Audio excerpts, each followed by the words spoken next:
Early winter, 2022. The telling. These first entries mark 3 years since I stepped back on the way of the Magi, the etheric flow drawing me once more toward mysteries I thought long behind me. The veil remains thin, though beginning to thicken. The dark half of the year begins, spiritually, symbolically, and energetically, and the world is in decline, decay, rest, and reflection as the light retreats. Entry 1. Freedom and Duty. I was born the eldest of 4 sons, and my early story is a dichotic tale. In my left ear, I heard the motherly musings of freedom, and in the right, the fatherly demands of duty, whilst all around, the clamour of a growing family constantly on the move. By the time I was 12, I had been a stranger in a strange place more times than my young mind knew how to encompass. Each new village and town, each new street or home, each new set of peers, had me sorely tested. And yet, by means of a terrible fury, I was never bested. Finally, my family came to rest in one place, and where fury had once been a cherished source of freedom, I now found it a source of fear amongst those I then called dear. Duty demanded a tempering, and from the age of 13 I trained in the ways of the warrior. My fury hardened, honed to an edge, often turned to the aid of family or friends, and indeed passing strangers. And through such good action I earned a name that meant unbreakable. I grew to adulthood, and the way of the warrior became a path of inner discovery.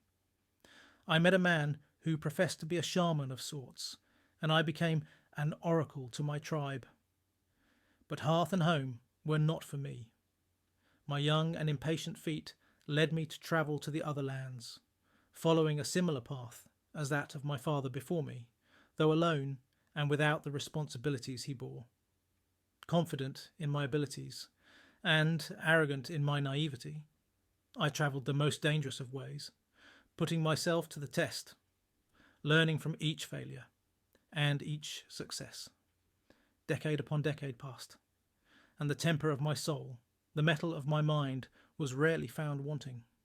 I loved, I hated, I lost, I found, and all the while I wandered, I waited, it seemed, for that inevitable day when I would tread upon the way of the Magi. And sure enough, I met a traveller walking through the same vale as I, one bright summer's day. Recognizing a fellow practitioner of the art, this traveller asked me about my days, and with a sardonic smile, I replied it would take me many years to tell, for I had forgotten most of them. He nodded, knowing sparkles in his eyes, and with a wave of his hand, the etheric mists parted, and he showed me a place, one he called home. The inner sanctum, he named it, and the mists closed once more. We talked long that day, and by the setting of the sun I realized, stepped back upon the way. Thus I ceased my wanderings, settled in the land at my feet, loved a woman who found me there, and entered the home she offered. Hanging my bow above my head, and my robe on the peg, I cast a circle around me, and began what I thought might be my own great work, to remember who I had been, and recapitulate my half-remembered ways, to put myself back together again, so to speak. Firstly, I knew I would need a workbench, a desk perhaps, meant for the magic of words and the etheric works. The travelling Magi, who back then simply called himself Easy, helped with the task, designing the workbench, its etheric specifications, the manner of wards and other safety features needed. It took a good deal of time and effort to complete, but eventually both he and I were content with the work. I arranged the wonders I had gathered in my long wanderings atop the smooth surface, and with some considerable satisfaction stepped back to marvel at what we had achieved. Easy reached into the satchel he always wore, and placed a coin-sized curio on the desk, a memento of our first work together, and your first as a true magi, said Easy, by way of explanation. And so saying, he waved his hand, and the mists once more parted to reveal his home. He told me then that he had need of magi with a certain independence about them, magi who might aid him, and should I be inclined, there was a place for me at the table of the inner sanctum. He gave me a key of sorts, and bid me attend the sanctum as my intuition directed me. With that, he bade me farewell, stepped into the mists, and was gone. I wondered for a while at this, for such meetings are never by chance, took up my pen, and so in time I became the wayteller. However, despite the travails of those fading days being echoed in the patina of my workbench's overworked surface, the pages of my journals remained resolutely empty. It was, I realized then, not prevarication on my part, but rather a lack of recall that has prevented me from making more than a faltering start. Some magi are very long-lived and very widely travelled creatures, and as such, their memories, and indeed their sanity, needs careful tending, lest their accumulated experience overwhelm their daily being. There are as many means to this tending, or memory management, as one might say in modern parlance, as there are magi. Meditation, the method of loci, memory segmenting, drugs and potions are commonplace means of tending the garden of the mind. But for a magi that has lived a little too much to stay sane, all day, every day, more magical means are not only suitable, but necessary. Today, some magi call it memory dumping, or even just an MD. But that is a careless description of something so very precious. Until I had met Easy, I had only undertaken one such tending, and there was no doubt I could feel the burden of my long years bearing down on me. Indeed, were it not for Easy and his interjection, I may have decided to trim the borders again. However, the recapitulation of my years, though a recognized practice for a man of power, was an exercise in recollection, and it had proved to be beyond my abilities. For months I tried to detail the course of my life from memory, pen to paper, but none of my efforts were of any worth, and our library had fast become a battleground of my own frustrations, littered with the crumpled corpses of many failed assaults, until that is, the day of our anniversary, when my lady presented me with a gift, a day I remember with utter clarity. It is one memory I will not be tending away, for it is very dear to me. We had finished our evening meal and were sat by the fire, watching the flames, a bottle of wine and 2 finger-smudged glasses on the coffee table. I had given her a finely wrought ring of silver and gold, which she wears to this day, and she in turn had presented me with a wonderfully carved desktop chest of polished walnut, a campaign trunk of sorts. I could feel the weight of its contents, and on opening the lid was delighted to find 6 journals bound in what I thought was a pale crocodile skin. I plucked one out and immediately felt the etheric buzz of it. "What's this?" I asked with an eager smile. "Something to help with your writing, my love," she replied softly. I opened the cover and ran a hand over the smooth paper, marvelling at its touch, and my errant thoughts filled the page with a sepia script that meandered across the page, like blood seeping from the fine traceries of 1,000 self-scribed tattoos. Illegible even to me back then, admittedly, but there on the page nonetheless. "Your thoughts writ large, my love, such as they are," she said with a smile. "They will never be filled. For as you finish the last of the 6, so 6 more will appear to replace them, and the library will become, quite literally, the story of your very life. And she was right. Through these beautifully crafted journals, I found my flow, developing my own style of automatic writing, that though utterly indecipherable to the casual reader, was nevertheless legible to me, and indeed perhaps some few other magi. Still, the time that I had spent on my somewhat futile efforts to recapitulate my deeds was not a complete loss, for I had found time to ponder a mystery that had long vexed me, long vexed many a magi before me, that of Atlantis. I know the mythos behind the fall, who doesn't? The hubris of power, the indolence that too much comfort engenders, corruption, catastrophe brought about by jealous minds, the hungering powers, even natural disaster. All these and a panoply of wilder speculations, but never a definitive reason, never the truth.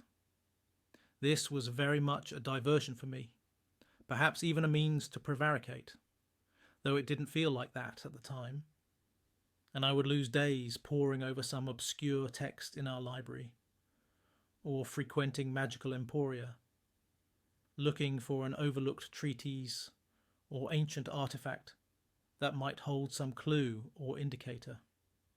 And with all that time and effort spent researching to resolve the mystery of Atlantis, the answer, or at least part of it, lay on my desk in amongst the clutter of my tinkerings. It was something I often cast an abstracted gaze over as I mused, something that held the means to answer my query, the curio that Easy had given me the day he returned home. Admittedly, it has a certain etheric feel to it, like holding a bottle with a bee in it. But back then, my mind was turned to many things of import, my lady being the greatest, and I thought little of it. Heavens, I used it as a paperweight for years. I even spilt my morning hot Java coffee over it once. I'm sure that if I had possessed an oracular back then, and if had I viewed the gift through that oracular, my opinion would have changed that very instant. But I didn't, and there it sat all those years. That was up until 3 weeks ago, as of the writing of this entry. I had been leafing through the pages of an old tome I had found many years ago, when my blood ran suddenly cold with shock and hot with excitement. There, in a chapter on time as etheric metaphor, was a coloured plate, an illustration of a coin-sized gear, fine-toothed, almost iridescent in colour. The caption read, "The Observer's Gear Works, used in the making of etheric timepieces, and the etheric re-energization of the Observer's timepiece." I looked up from the page and, reaching out with trembling fingers, brushed the detritus from off my coffee-stained curio. And there, sat at the back of my workbench, staring back at me, was that small, fine-toothed gear that Easy had given me, the Observer's Gear Works. Of course, I have long known of the Observer's works, and his fabled timepiece, a fascinating experiment in etheric travel, enabling the Magi wielding it to visit any event in history for a short period of their own time. The Observer was of the custodian order, a shy, retiring librarian, whose introversion eventually became so extreme that he became a recluse, living alone in an old windmill on an island in the middle of the Atlantic.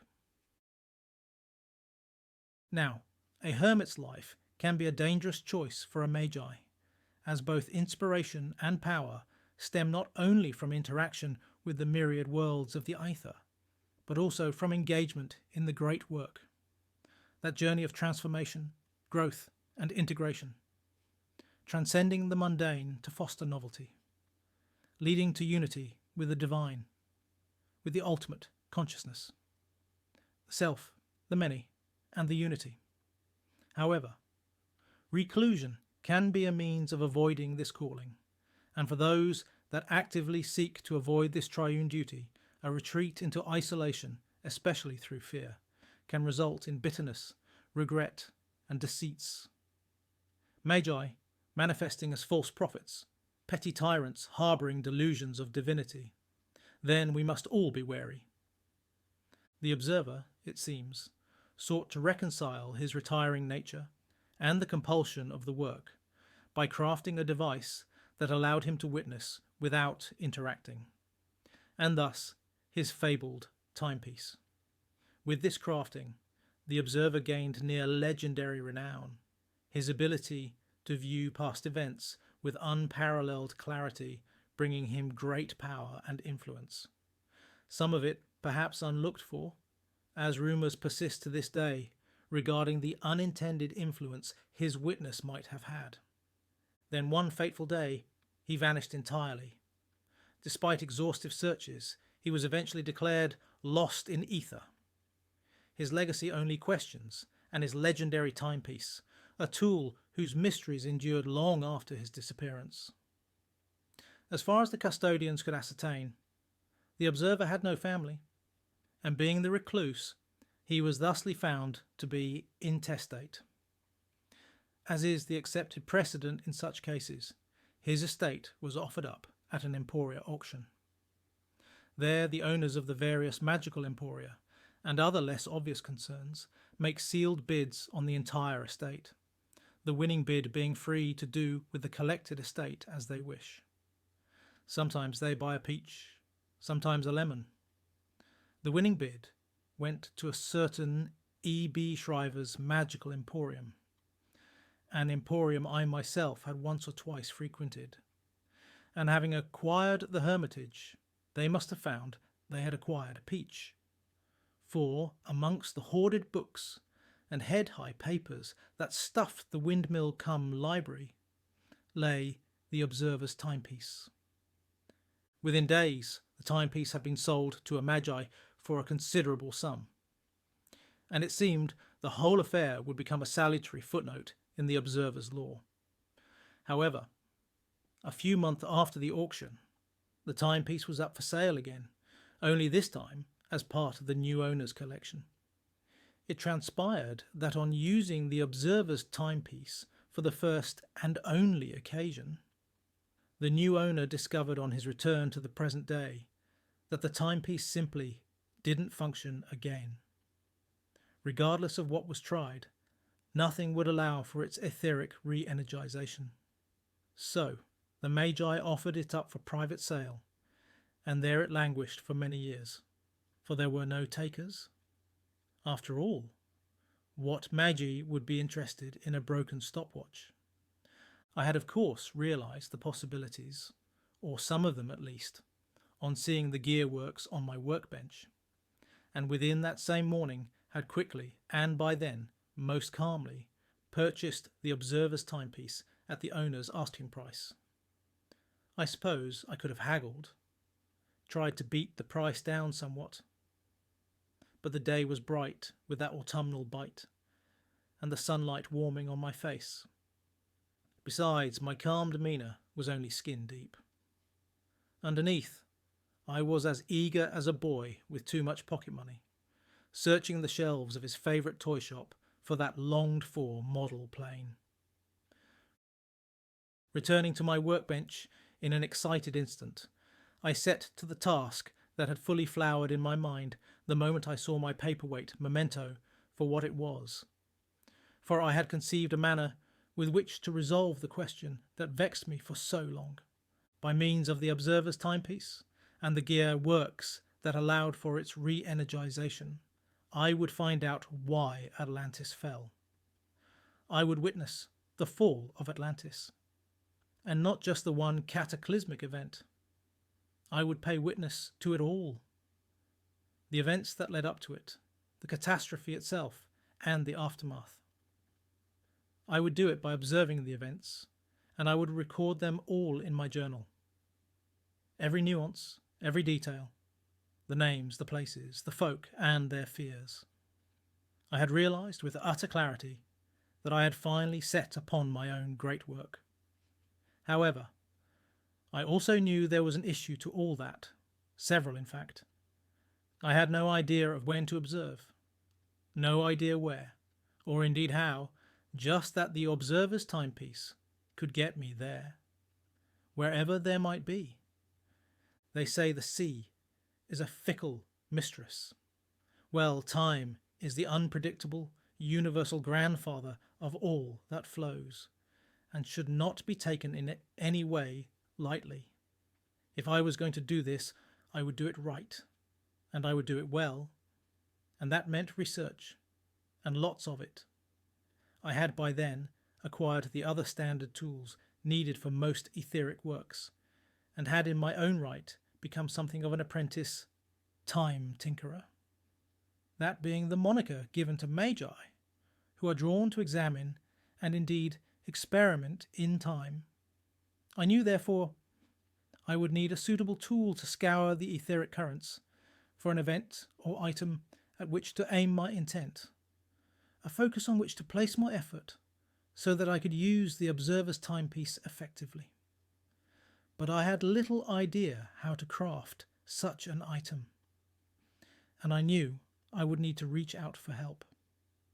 So I resolved to approach the inner sanctum, and with the key that Easy had given me as guide, I shifted into the mists. So ends entry 1.